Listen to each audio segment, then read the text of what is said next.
चीजों के बाद से ही बंगाल की सड़कों पर जो हिंसा की आग फैली वो अब तक जारी है।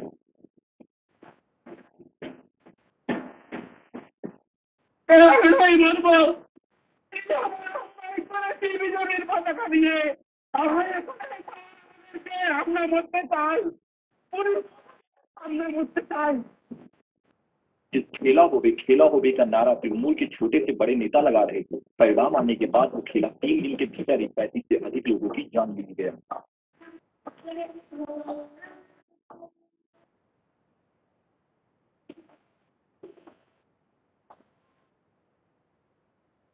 2 मई के दिन जहां तृणमूल की सुप्रीमो अपनी गद्दी पर वापस बैठ रही थी, वहीं दूसरी तरफ कोलकाता की सड़कों पर 35 साल के अभिजीत सरकार का गला घोटा जा रहा था। वह लड़का अपनी निजी जिंदगी में एक आर्टिस्ट था, मूर्तियां बनाकर अपने परिवार का भरण पोषण करता था। कोलकाता बेलेघाट अंचले 30 নম্বর ওয়ার্ড স্বপন সমাদার উপরে পালের নেতৃত্বে নারকেলডাঙ্গা পুলিশের সামনে দাঁড়িয়ে বাড়ি ঘর सब भांगचूर कर दिल। पहले उसके पालतू कुत्तों को मारा गया, फिर उसे मौत के घाट उतार दिया गया। ये बंगाल के माथे पर लगा वो बदनुमा दाग है जिसे तृणमूल के लोग सालों तक अपने राजनीतिक हथियार की तरह इस्तेमाल करते आ रहे हैं। 2018 के पंचायत चुनाव के बाद हुई हिंसा के बाद सुप्रीम कोर्ट ने लोकतंत्र की हत्या पर चिंता जताई थी। 2019 के लोकसभा चुनाव के बाद और उसके बाद भी बंगाल में व्यापक पैमाने पर हिंसा हुई, जिसमें 11 लोगों की जानें चली गई।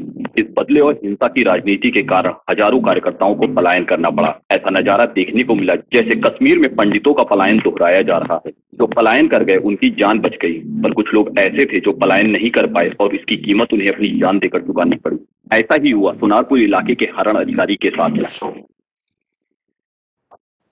हरण रोज जय श्री राम बोल रहा था और इसीलिए टीएमसी वालों ने उसकी हत्या कर दी। हरण अधिकारी के उसके 70 साल के बूढ़े बाप के सामने ही मार दिया गया। बूढ़े नकुल अधिकारी के आंखों में आज भी तृणमूल के गुंडों के बहती बने की दहशत साफ देखी जा सकती है।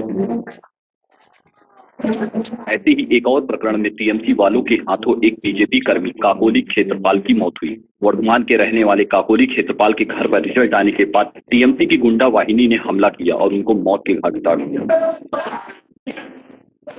काकोली को ही नहीं बल्कि उनके पूरे गांव में बीजेपी समर्थकों को टीएमसी की दरिंदगी का शिकार होना पड़ा, क्योंकि चुनाव में उन्होंने किसी अन्य विचारधारा का साथ दिया। बंगाल के हिंदू अपने ही देश में शरणार्थी बनने को मजबूर हो गए हैं। 2021 का यह चुनाव एक तरह से लोगों की जिंदगी में एक दुस्वप्न बन गया है, क्योंकि ममता बनर्जी और उनका दल जन कल्याण नहीं है। जो बंगाल कभी अपनी मिठाइयों और बुद्धिजीवियों के लिए जाना जाता था, वो आज इस राजनीतिक हिंसा के कारण सुर्खियों में है। ममता का तीसरा कार्यकाल चुनाव के बाद हुई हिंसा में 35 से अधिक लोगों की मौत के साथ शुरू हुआ। ये हत्याएं सिर्फ इंसानों की हत्याएं नहीं, यह इस देश की लोकतांत्रिक आत्मा की हत्या है। यह समझना जरूरी है कि ये हिंसा क्यों हुई। दरअसल टीएमसी 2019 लोकसभा चुनाव में बीजेपी को मिली 18 सीटों से बौखला गई। विधानसभा चुनाव में 5 सालों में बीजेपी अपने कार्यकर्ताओं की मेहनत के फलस्वरूप 3 सीटों से 77 सीटों तक पहुंच गई। बौखलाई टीएमसी ने सोचा कि बीजेपी के कार्यकर्ताओं को पूर्ण रूप से मिटा दिया जाए। पिछले 5 सालों में बीजेपी के सैकड़ों से ज्यादा कार्यकर्ताओं को मार डाला गया, घर पर पत्थर चलाए गए, गले में तार बांधकर लोगों को मारा गया, महिलाओं का सील भंग किया गया और सड़कों पर उन्हें पीटा गया। और यह सब किया उन्होंने जिनकी पार्टी की मुखिया स्वयं एक महिला है। परंतु टीएमसी की गुंडा राजनीति को लेकर आगे बढ़ने वाले जान ले कि भारतीय जनता पार्टी ऐसे अपराधियों से डरने वाली नहीं है। इस हिंसा को देखते ही राष्ट्रीय अध्यक्ष श्री जेपी नड्डा पश्चिम बंगाल पहुंचे और 2 दिन रुककर हिंसा में मारे गए लोगों के परिवार से मिले। देश के गृह मंत्रालय द्वारा इस हिंसा का संज्ञान लेते हुए बीजेपी विधायकों को केंद्रीय बलों द्वारा सुरक्षा दिलाई गई। स्वयं प्रधानमंत्री जी ने 5 मई को प्रदेश के राज्यपाल से फोन पर प्रदेश में हो रही इस हिंसा को लेकर अपनी चिंता जताई। राज्य बीजेपी द्वारा सुप्रीम कोर्ट में इस हिंसा को लेकर एक याचिका दायर की गई है। इस हिंसा से पीड़ित हजारों लोगों के लिए 120 से ज्यादा राहत शिविर बनाए गए। बुद्धिजीवियों के एक समूह सीआईए ने चुनाव के बाद हुई हिंसा के गहन पड़ताल तथा सारे तथ्यों की जांच के लिए अपनी रिपोर्ट गृह राज्य मंत्री को सौंपी है। इस रिपोर्ट में यह सामने आया है कि बंगाल में चुनाव बाद हुई हिंसा में गरीबों, महिलाओं एवं अनुसूचित जातियों एवं जनजातियों को बेरहमी से कुचला गया। ये हिंसा इतनी भयावह थी कि मानवाधिकार आयोग, महिला सुरक्षा आयोग जैसे संगठनों ने भी इस पर अपनी गंभीर चिंता जताई और एनसीपीसीआर ने पीड़ित बच्चों को मुआवजा देने की सिफारिश की। पश्चिम बंगाल में टीएमसी के गुंडा तंत्र ने जो लड़ाई सड़कों पर लड़ा, बीजेपी उसका संवैधानिक और कानूनी तरह से जवाब देने के लिए पूरी तरह से तैयार है। We are committed to fight this ideological battle and the activities of TMC, which is full of intolerance, and we are ready to fight democratically. प्रजातांत्रिक तरीके से हम इस लड़ाई को लड़ेंगे। उनकी शहादत दार नहीं जाएगी, उनकी आइडियोलॉजिकल लड़ाई हम आगे लड़कर निर्णायक मोड़ तक पहुंचा। कलकत्ता हाई कोर्ट में भी इस हिंसा के खिलाफ जनहित याचिका को सुनने के लिए 5 जजों की एक बेंच बैठाई गई है। टीएमसी और ममता बनर्जी अगर ये सोचते हैं कि बेकसूर लोगों के प्रति इस हिंसा को करने के बाद वो बच जाएंगे तो वो बहुत बड़ी भूल कर रही हैं। जो बंगाल की जनता पर राजनीतिक उत्पीड़न हो रहा है, उसे कभी भी भारतीय जनता पार्टी बर्दाश्त नहीं करेगी।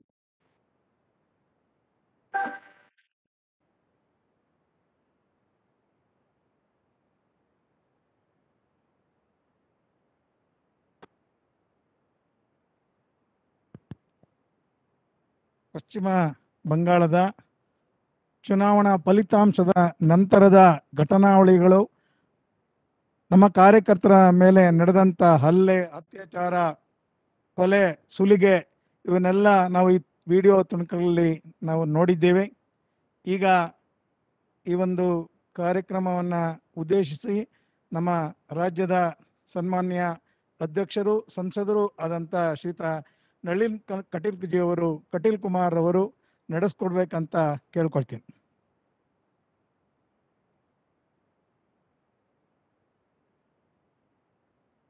ಈ ಸಮಾರಂಭದ ಪಶ್ಚಿಮ ಬಂಗಾಳದ ಚುನಾವಣಾ ನಂತರದ ಘಟನೆಗಳನ್ನು ನಮ್ಮ ಮುಂದೆ ತಡೆದಿಡಲಿಕ್ಕೆ ಬಂದಿರತಕ್ಕಂತಹ ಭಾರತೀಯ ಜನತಾ ಪಾರ್ಟಿಯ ರಾಷ್ಟ್ರೀಯ ಪ್ರಧಾನ ಕಾರ್ಯದರ್ಶಿಗಳು, ಸಂಸತ್ ಸದಸ್ಯರಾಗಿರ್ತಕ್ಕಂಥ ಭೂಪೇಂದ್ರ ಯಾದವ್ ಅವರೇ, ಈ ಸಮಾರಂಭದಲ್ಲಿ ಭಾಗವಾಗಿರ್ತಕ್ಕಂಥ ರಾಜ್ಯದ ಪದಾಧಿಕಾರಿಗಳೇ, ಎಲ್ಲ ಜಿಲ್ಲೆಯ ಅಧ್ಯಕ್ಷರುಗಳೇ, ಪದಾಧಿಕಾರಿಗಳೇ, ಕಾರ್ಯಕರ್ತ ಬಂಧುಗಳೇ, ಪಶ್ಚಿಮ ಬಂಗಾಳದಿಂದ ಬಂದಿರತಕ್ಕಂಥ ಶ್ಯಾಮ್ ಪ್ರಸಾದ್ ಮುಖರ್ಜಿ ಅವರು ಜನಸಂಘದ ಪ್ರಾರಂಭದ ನಂತರದ ಕಾರ್ಯ ಏನಿದೆ, ನಮ್ಮ ವಿಚಾರದ ಕಾರ್ಯ, 18 ರಾಜ್ಯಗಳಲ್ಲಿ ನಾವು ಅಧಿಕಾರವನ್ನು ಪಡೆದಿದ್ದೇವೆ. 2 ಬಾರಿ 3 ಬಾರಿ ಕೇಂದ್ರದಲ್ಲಿ ಅಧಿಕಾರವನ್ನು ಪಡೆದಿದ್ದೇವೆ. ಆದರೆ ಯಾವ ರಾಜ್ಯದಲ್ಲೂ ಯಾವ ಅಧಿಕಾರ ಪಡೆದಾಗಲೂ ಹಿಂಸಾತ್ಮಕ ಘಟನೆಗಳಿಗೆ ಪ್ರೇರಣೆಗಳನ್ನು ಕೊಟ್ಟ ವಿಚಾರ ನಮ್ದಲ್ಲ. ಎಲ್ಲೆಲ್ಲಿ ಅಧಿಕಾರವನ್ನು ಪಡೆದಿದ್ದೇವೋ ವಿಜಯೋತ್ಸವಗಳನ್ನು ಮಾಡಿದ್ದೇವೆ. ಅದರ ಹತ್ಯೆ, ಆಕ್ರಮಣಗಳಿಗೆ ನಮ್ಮಲ್ಲಿ ಅವಕಾಶಗಳಿಲ್ಲ. ಆದರೆ ಕಳೆದ 1 ತಿಂಗಳ ಹಿಂದೆ ಫಲಿತಾಂಶ ಬಂದ ಮೇಲೆ ಪಶ್ಚಿಮ ಬಂಗಾಳದಲ್ಲಿ ನಿರಂತರವಾಗಿರ್ತಕ್ಕಂಥ ಹತ್ಯೆ, ದಾಳಿ, ನಮ್ಮ ಕಾರ್ಯಕರ್ತರ ಮಾರಣ ಹೋಮಗಳು ನಡೆದಿದ್ದಾವೆ. ಕೇವಲ ದ್ವೇಷದ ರಾಜಕಾರಣಕ್ಕೋಸ್ಕರ ಪ್ರಜಾಪ್ರಭುತ್ವದ ಕಗ್ಗೊಲೆ ಇವತ್ತು ಪಶ್ಚಿಮ ಬಂಗಾಳದಲ್ಲಿ ನಡೆದಿದೆ. ಕಳೆದ ಬಾರಿ ಚುನಾವಣೆಯಲ್ಲಿ ಕಮ್ಯುನಿಸ್ಟ್ ಕೇರಳದಲ್ಲಿ ಗೆದ್ದ ನಂತರ 1 ವರ್ಷಗಳ ಕಾಲ ಅವ್ಯಾಹತವಾಗಿರ್ತಕ್ಕಂಥ ದಾಳಿ ಕೇರಳದಲ್ಲೂ ಆಗಿತ್ತು. 1 ವರ್ಷದಲ್ಲಿ 18 ಕಾರ್ಯಕರ್ತರ ಕಗ್ಗೊಲೆ ಒಂದೇ ಗ್ರಾಮದಲ್ಲಿ ಕೇರಳದಲ್ಲಿ ನಡೆದಿತ್ತು. ಆದ್ರೆ ಅದನ್ನೂ ಮೀರಿಸಿ ಯಾವ ಕಮ್ಯುನಿಸ್ಟರ ವಿರುದ್ಧ ಹೋರಾಟ ಮಾಡಿ ಗೆದ್ದಿರ್ತಕ್ಕಂಥ ಮಮತಾ ಬ್ಯಾನರ್ಜಿ ಇವತ್ತು ಪಶ್ಚಿಮ ಬಂಗಾಳದಲ್ಲಿ ಅದನ್ನೇ ಮುಂದುವರಿಸುವ ಮುಖಾಂತರ ಹಿಂಸಾ ಕೃತ್ಯಗಳನ್ನು ಮಾಡುವಂಥ ಕೆಲಸವನ್ನು ಮಾಡಿದ್ದಾರೆ. ಇಡೀ ಪಶ್ಚಿಮ ಬಂಗಾಳದಲ್ಲಿ ನಮ್ಮ ವಿಚಾರದ ಕಾರ್ಯಕರ್ತರು, ಭಾರತೀಯ ಜನತಾ ಪಾರ್ಟಿಯ ಕಾರ್ಯಕರ್ತರ ಮೇಲೆ ದಾಳಿ, ಹಲ್ಲೆ ನಿರಂತರವಾಗಿ ನಡೆದಿದೆ. ಅಲ್ಲಿಯ ರಾಜ್ಯಪಾಲರನ್ನೇ ಬೀದಿಗಿಳಿಯದ ರೀತಿಯಲ್ಲಿ ತನ್ನ ಅಧಿಕಾರಶಾಹಿಯನ್ನು ಪ್ರಯೋಗ ಮಾಡತಕ್ಕಂಥ ಕೆಲಸ, ಕೇಂದ್ರದ ಸಚಿವರು ಹೋದಾಗ ಅವ್ರ ಮೇಲೆ ಹಲ್ಲೆ ಮಾಡತಕ್ಕಂಥ ಕೆಲಸ, ಹೀಗೆ ನಿರಂತರವಾಗಿರ್ತಕ್ಕಂಥ ಪ್ರಜಾಪ್ರಭುತ್ವದ ಕಗ್ಗೊಲೆ ಮಾಡತಕ್ಕಂಥ ಕೆಲಸ ಇವತ್ತು ಪಶ್ಚಿಮ ಬಂಗಾಳದಲ್ಲಿ ನಡೆದಿದೆ. 100 ಕಾರ್ಯಕರ್ತರ ಬಲಿದಾನಗಳಾಗಿದ್ದಾವೆ. 10 ಮಹಿಳೆಯರ ಮೇಲೆ ಅತ್ಯಾಚಾರಗಳಾಗಿದ್ದಾವೆ. ಸುವೇಂದು ಅಧಿಕಾರಿ ಅವರು ಚುನಾವಣೆಯ ವೇದಿಕೆಯಲ್ಲಿ ಒಂದು ಮಾತಿನ ಉಲ್ಲೇಖ ಮಾಡ್ತಾರೆ. ಎಲ್ಲಿಯಾದ್ರೂ ಶ್ಯಾಮ್ ಪ್ರಸಾದ್ ಮುಖರ್ಜಿ ಅವರು ಜನಸಂಘವನ್ನ ಪ್ರಾರಂಭ ಮಾಡದೇ ಇರ್ತಿದ್ರೆ ಪಶ್ಚಿಮ ಬಂಗಾಳದಲ್ಲಿ ಹಿಂದೂಗಳು ನಿರಾಶ್ರಿತರಾಗ್ತಿದ್ರು. ಇವತ್ತು ಮಮತಾ ಬ್ಯಾನರ್ಜಿಯ ಆಡಳಿತದ ಅಡಿಯಲ್ಲಿ ಅಲ್ಲಿರ್ತಕ್ಕಂಥ ಹಿಂದೂಗಳ ಹತ್ಯೆ ಆಗ್ತಾ ಇದೆ, ಕಾರ್ಯಕರ್ತರ ಹತ್ಯೆಗಳಾಗ್ತಾ ಇದ್ದಾವೆ, ದ್ವೇಷದ ರಾಜಕಾರಣವನ್ನು ಮಿತಿ ಮೀರತಕ್ಕಂಥ ಕಾರ್ಯ ನಡೀತಾ ಇದೆ. ಹಾಗಾಗಿ ಇಡೀ ದೇಶದಲ್ಲಿ ಈ ಹತ್ಯಾಕಾಂಡದ ವಿರುದ್ಧ ನಮ್ಮ ಸ್ಪಂದನೆ ಕಾರ್ಯಕರ್ತರ ಜೊತೆ ಇರಬೇಕು. ಅವರ ಭಾವನೆಗಳಿಗೆ ನಾವು ಬೆಲೆ ಕೊಡಬೇಕು. ಅಲ್ಲಿ ನಡೆದಿರ್ತಕ್ಕಂಥ ಘಟನೆ ಅದು ಕೇವಲ ಪಶ್ಚಿಮ ಬಂಗಾಳಕ್ಕೆ ಸೀಮಿತ ಅಲ್ಲ, ಇಡೀ ರಾಷ್ಟ್ರ ಸಂಬಂಧ ಇರ್ತಕ್ಕಂಥ ಪಶ್ಚಿಮ ಬಂಗಾಳ ಇದು ಭಾರತ ಒಳಗೆ ಇರ್ತಕ್ಕಂಥದ್ದು. ಅಲ್ಲಿರ್ತಕ್ಕಂಥ ನಮ್ಮ ಸಹೋದರರಿಗೆ ನೋವಾದಾಗ ನಮಗೂ ನೋವಾಗುತ್ತೆ, ಅವರ ಕಣ್ಣೀರಿನ ಭಾವನೆಗಳಲ್ಲಿ ನಾವು ಸ್ಪಂದಿಸ್ತೇವೆ ಅನ್ನುವಂಥ ಅಂಶಗಳು ತಿಳಿಬೇಕು ಅನ್ನೋ ಕಾರಣಕ್ಕೋಸ್ಕರ ಇವತ್ತು ಪಶ್ಚಿಮ ಬಂಗಾಳದಲ್ಲಿ ನಡೆದಿರ್ತಕ್ಕಂಥ ಘಟನೆಗಳನ್ನ ನಮ್ಮ ಮುಂದೆ ಭೂಪೇಂದ್ರ ಯಾದವ್ ತೆರೆದಿಡ್ಲಿಕ್ಕಿದ್ದಾರೆ. ಈ ಮುಖಾಂತರ ನಾವು ಪಶ್ಚಿಮ ಬಂಗಾಳದ ನಮ್ಮ ಕಾರ್ಯಕರ್ತರ ಜೊತೆ ಕೈ ಜೋಡಿಸೋಣ, ಅವರ ಭಾವನೆಗಳಿಗೆ ಅವರ ನೋವುಗಳಿಗೆ ಸ್ಪಂದಿಸೋಣ, ಅವರ ಕಷ್ಟ ಸುಖಗಳಲ್ಲಿ ನಮ್ಮೆಲ್ಲ ಸ್ಪಂದನೆಗಳಿರಲಿ ಅಂತ ಹೇಳ್ತಾ ಈ ಕಾರ್ಯವನ್ನು ಭೂಪೇಂದ್ರ ಯಾದವ್ ಅವರು ಮುಂದುವರಿಸ್ತಾರೆ. ಶುಭಂ.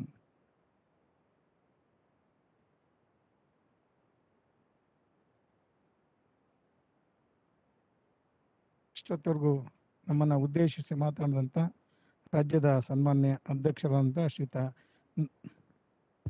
नलिन कुमार कटील जी ಅವರಿಗೆ ಧನ್ಯವಾದಗಳು. अभी मैं विनम्र आमंत्रण कर रहा हूँ हमारा राष्ट्रीय महामंत्री जी श्री भूपेंद्र यादव जी को इसके पश्चिम बंगाल के बारे में विचार प्रस्ताव करने के लिए। जी धन्यवाद जी। आज के इस वेबिनार में हमारे बीच में उपस्थित भारतीय जनता पार्टी कर्नाटक इकाई के अध्यक्ष श्री नलिन कटील जी, इस वेबिनार में मेरे साथ जुड़े हुए कर्नाटक भारतीय जनता पार्टी इकाई के सभी कार्यकर्ता भाइयों और बहनों, भारत के लोकतंत्र में अनेक उतार और चढ़ाव की घटनाएं रही हैं। अपनी लोकतंत्र की लंबी यात्रा में हमने कुछ मूल्यों को स्थापित किया है और उस मूल्यों में सबसे बड़ा जो भारत के लोकतंत्र पे गर्व करने का विषय है कि भारत में चुनाव निष्पक्षता से होते हैं, नॉन वायलेंस से होते हैं और चुनाव का परिणाम किसी भी पार्टी के पक्ष में आए, हारने वाले और जीतने वाले उसे ह्यूमिलिटी के साथ स्वीकार करते हैं। लेकिन 2 मई 2021 के बाद से जो घटनाएं पश्चिम बंगाल में हुई उसने पूरे देश के लोगों का ध्यान खींचा है। ये दुर्भाग्य की बात है कि कांग्रेस, वामपंथी और देश की जो लिबरल लॉबी जो बार बार लोकतंत्र को बचाने के नाम पर अपने आप को उदारवादी कहते हैं, आज वो उस घटना पर मौन है। लेकिन 2 मई को बंगाल चुनाव के जब परिणाम आए, 30 से ज्यादा भारतीय जनता पार्टी के कार्यकर्ताओं को मौत के घाट उतारा गया, उनका मर्डर किया गया। भारतीय जनता पार्टी के जिन कार्यकर्ताओं का मर्डर 2 मई के बाद बंगाल चुनाव में हुआ है, वो बंगाल में डेमोक्रेसी का मर्डर है। और केवल हमारे कार्यकर्ताओं को मारा नहीं गया, घर जलाए गए, महिलाओं के साथ अन्याय किया गया। लेकिन देखने लायक बात है कि ये कहां पर हुआ? ये उस बंगाल में हुआ जो एक समय पे भारत के कल्चरल रेनेसा का, सांस्कृतिक पुनर्जागरण का केंद्र था। हम सब जानते हैं कि आज भी जब हम वंदे मातरम सुनते हैं, जब हम जनगण मन गाते हैं, तो वंदे मातरम और जनगण मन जैसा गीत ये बंगाल की धरती ने इस देश को दिया। इस देश में राष्ट्रवाद का विषय, इस देश में सांस्कृतिक उत्थान का विषय, इस देश में विज्ञान और तकनीकी के विषय में बंगाल ने अपना अभूतपूर्व योगदान, जैसे भारत के सब राज्य करते हैं, बंगाल ने भी वो योगदान किया। लेकिन आजादी के बाद अभी तक बंगाल में 3 पार्टियों का शासन रहा। 1947 से लेकर और 1967 तक कांग्रेस का शासन रहा। 1970 के दशक के बाद से लेकर के और लगभग 2010 तक बंगाल एकमात्र ऐसा राज्य रहा जहाँ 40 साल तक कम्युनिस्ट पार्टी का शासन रहा और अब पिछले 10 साल से ममता बनर्जी का शासन है। हिंदुस्तान में जो नक्सलवाद कहा जाता है, उसको जन्म देने की जगह भी बंगाल में रही। लेकिन बंगाल में कांग्रेस और कम्युनिस्ट शासन के खिलाफ जब केंद्र में 98 में अटल जी के नेतृत्व में एनडीए की सरकार आई और उससे पहले जब राम रथ यात्रा चली तो एक तरह का वातावरण बना कि बंगाल में भी परिवर्तन हो सकता है। परिवर्तन के उस दौर में एनडीए सरकार में ममता बनर्जी मंत्री बनी। भारतीय जनता पार्टी के कार्यकर्ताओं ने उस समय भी कम्युनिस्ट पार्टी के खिलाफ संघर्ष किया, लेकिन सत्ता की बागडोर उस समय ममता बनर्जी के हाथ में आई, जिन्होंने एनडीए को भी धोखा दिया, भाजपा को भी धोखा दिया और अब बंगाल की जनता को भी धोखा दिया। और ये मैं इसलिए कह रहा हूं कि कोई भी शासन ऐसा नहीं हो सकता कि वो लोगों को सांस्कृतिक रूप से कुचले, वो लोगों की भावनाओं को कुचले। और भारतीय जनता पार्टी हमेशा से अराजक शासन के खिलाफ रही और good governance Bharatiya Janata party का यह सबसे बड़ा मूल मंत्र रहा है।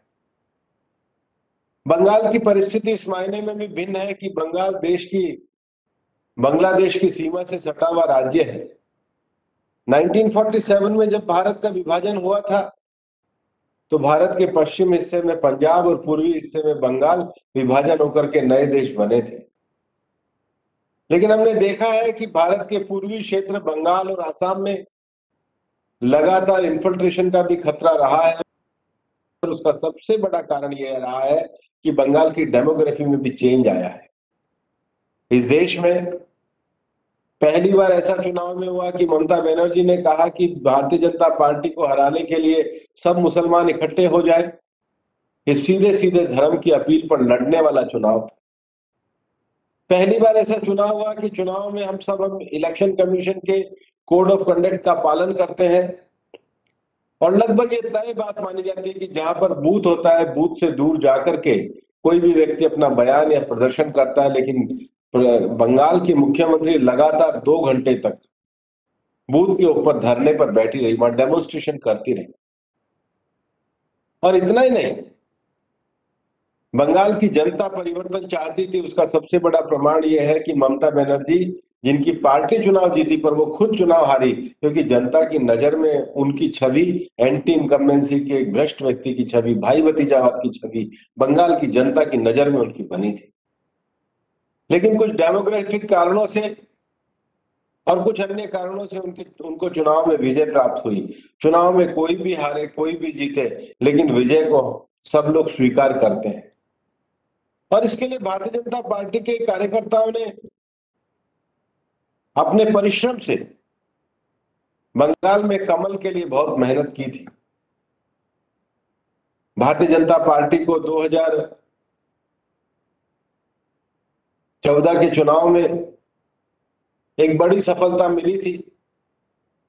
जो भारतीय जनता पार्टी का वोट कभी बंगाल में 4% होता था, वो 2014 के चुनाव में बढ़कर के 10% हुआ और पहली बार बंगाल में 3 एमएलए भारतीय जनता पार्टी के विधानसभा में सीधे सीधे जीत करके पहुंचे। और पहली बार ऐसे लगने लगा कि कांग्रेस के बाद कम्युनिस्ट और कम्युनिस्ट के बाद ममता बनर्जी को हटा करके बंगाल को हम गुड गवर्नेंस के मोड पर लेकर के आएंगे। और उसके बाद जब पंचायत के चुनाव हुए 2016 में, बड़ी संख्या में पंचायत चुनाव में हिंसा हुई। 137 से ज्यादा लोग उसमें मारे गए। ममता बनर्जी को लगा कि ग्रामीण क्षेत्र में भारतीय जनता पार्टी आ रही है। जो भी भारतीय जनता पार्टी के समर्थक बनने की कोशिश करते थे, सबको मौत के घाट उतारा गया। लेकिन यहां पर मैं उन कार्यकर्ताओं को नमन करना चाहूंगा कि जिन्होंने अपना बलिदान देने के बाद भी बंगाल में लोकतंत्र की लड़ाई को बना करके रखा। और इसलिए 2016 के बाद जब 2019 में लोकसभा का चुनाव हुआ, तो 2016 के विधानसभा चुनाव में जब भारतीय जनता पार्टी को 10% वोट मिले थे, वो बढ़कर के 40% वोट हुए और 18 एमपी पहली बार भारतीय जनता पार्टी के बंगाल से चुन करके गए। एनडीए का दूसरा शासन आया, प्रधानमंत्री नरेंद्र मोदी जी के नेतृत्व में सरकार बनी। यही एक कारण था जिसने ममता बनर्जी को काफी डिस्टर्ब किया और उनको लगा कि मैं लोकतांत्रिक तरीके से नहीं जीत सकती हूं। उन्होंने पूरा पुलिस का, प्रशासन का पॉलिटिकलाइजेशन किया, सारे इंस्टीट्यूशन का पॉलिटिकलाइजेशन किया, ब्यूरोक्रेसी का पॉलिटिकलाइजेशन किया और पहली बार ऐसा हुआ कि क्रिमिनल और एडमिनिस्ट्रेशन मिलकर के लोकतंत्र की हत्या करने लगे। इस बार चुनाव आयोग ने बंगाल में 8 फेज में चुनाव कराया। चुनाव काफी सख्ती के साथ हुआ। शायद टीएमसी के लोगों को भी लगता था कि भारतीय जनता पार्टी ने अपना स्थान बना लिया है और भारतीय जनता पार्टी ने भी 3 से, जहां हम 2016 के चुनाव में 3 सीटें जीते थे, वहां 2021 में हम 3 से बढ़कर 77 सीट पर आए। चुनाव परिणाम जरूर टीएमसी के पक्ष में आया, लेकिन 2 तारीख रात से ही बंगाल में जो नारा कभी ममता बनर्जी ने बंगाल के चुनाव में दिया था, खेला होबे, वो खेला होबे का नारा खून से रंग गया। वो खेला होबे का नारा, मानो वो खेला होबे का नारा लोगों की मौत के साथ खेल करने का नारा बन गया। वो खेला होबे का नारा महिलाओं की इज्जत के साथ खेला करने का नारा बन गया। वो खेला होबे का नारा गरीब की झोपड़ी को कुचलने का नारा बन गया।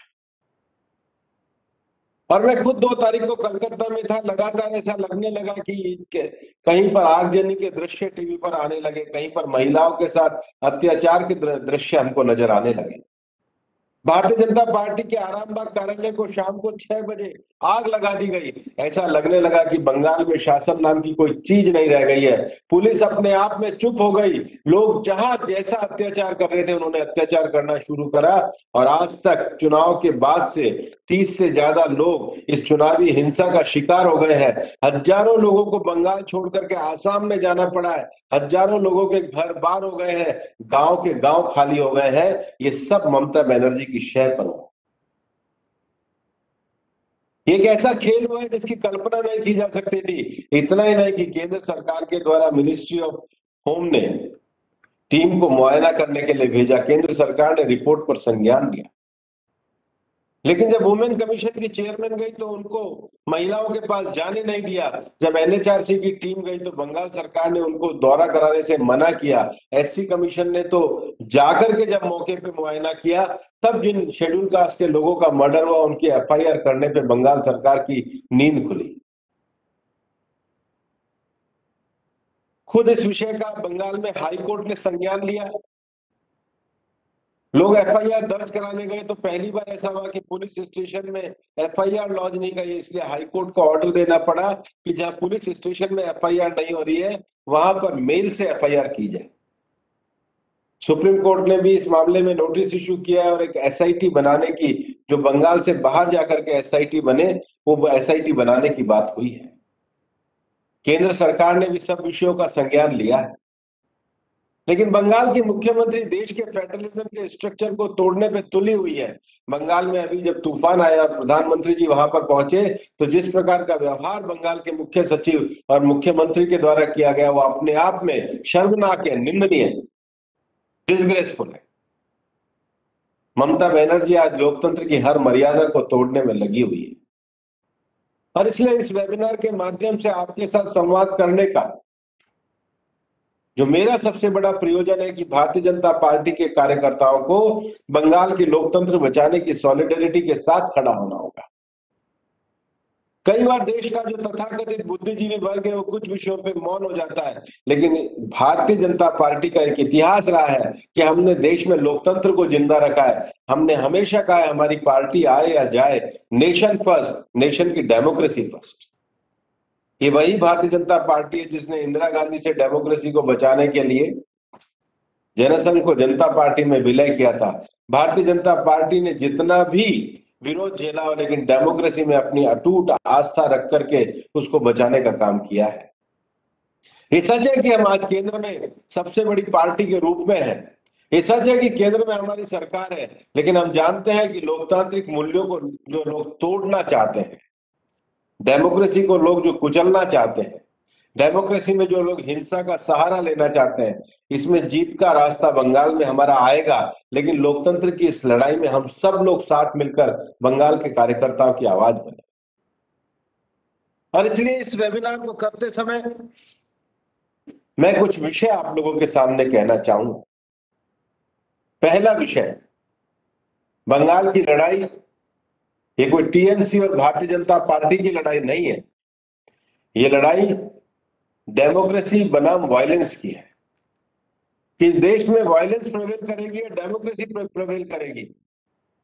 और इसलिए तृणमूल पार्टी की वायलेंस वाली राजनीति के खिलाफ ये भारतीय जनता पार्टी के लोकतंत्र को बचाने की लड़ाई है। दूसरा एक जो विषय है, ये पहली बार हुआ कि कोई राज्य सरकार ये कहे कि अगर आपने वोट नहीं दिया है तो कल से अपना राशन कार्ड जमा कराओ, आधार कार्ड जमा कराओ। लोगों को सरकारी कॉन्ट्रैक्ट कैंसिल किए जा रहे हैं, लोगों को नौकरी से निकाला जा रहा है। और इसलिए भारतीय जनता पार्टी का जो नारा है, सबका साथ सबका विकास, हम सत्ता में आए, हमने कभी उज्ज्वला को ये कह करके नहीं बांटा कि हमें वोट दिया या नहीं दिया, बिजली का कनेक्शन ये कह करके नहीं बांटा कि हमें वोट दिया या नहीं दिया, किसान सम्मान निधि को ये कह करके नहीं बांटा कि हमें वोट दिया या नहीं दिया, कोरोना में गरीबों को अनाज कभी इस भेदभाव पे नहीं करा कि वोट दिया या नहीं दिया। हमारी मूल मान्यता है सबका साथ सबका विकास। लेकिन ममता बनर्जी की जो सेलेक्टिव लोगों को प्रोटेक्शन देने की राजनीति है, ये उसके खिलाफ लड़ाई है। और भारतीय जनता पार्टी का मैंने पहला विषय क्या, to save democracy, second to save the slogan of सबका साथ सबका विकास by the all political parties of this country. हमारा तीसरा विषय, बंगाल में हिंसा में जो बलिदान हुए हमारे लोग हैं, उनको न्याय दिलाने की लड़ाई है। और हम न्याय लोकतांत्रिक तरीके से लेना जानते हैं, हमें कानून पे भरोसा है, कोर्ट पे भरोसा है। वो लड़ाई भी हम लड़ रहे हैं। उन कार्यकर्ताओं को सहायता पहुंचाने के लिए भी भारतीय जनता पार्टी तैयार है। और चौथा विषय, लोकतंत्र में कभी किसी का अहंकार नहीं चलता। प्रधानमंत्री की मीटिंग का बहिष्कार करना, लोग तूफान में उसका बहिष्कार करना, किसान सम्मान निधि को लागू नहीं होने देना, यह अहंकार ममता बनर्जी का हो सकता है। यह अहंकार के खिलाफ देश को बचाने की लड़ाई है। और सबसे बड़ी बात है कि आज हम देश में लोकतंत्र के साथ फेडरल स्ट्रक्चर की मजबूती के लिए काम करते हैं। हम केंद्र और राज्यों के समन्वय की बात करते हैं और इसलिए देश के फेडरलिज्म की बचाने की लड़ाई है। मैं भारतीय जनता पार्टी के कर्नाटक के कार्यकर्ताओं को ये कहना भी चाहता हूं, और कर्नाटक में भारतीय जनता पार्टी की एक बड़ी परंपरा भी रही कि चाहे हार हो चाहे जीत हो, भारतीय जनता पार्टी के कार्यकर्ताओं के लिए जनसेवा के प्रति समर्पण कभी आड़े नहीं आता। क्योंकि जनता के बीच, जनता के लिए, जनता के साथ रहकर भारतीय जनता पार्टी ने दशकों तक लोकतंत्र को बचाने की लड़ाई को लड़ी है।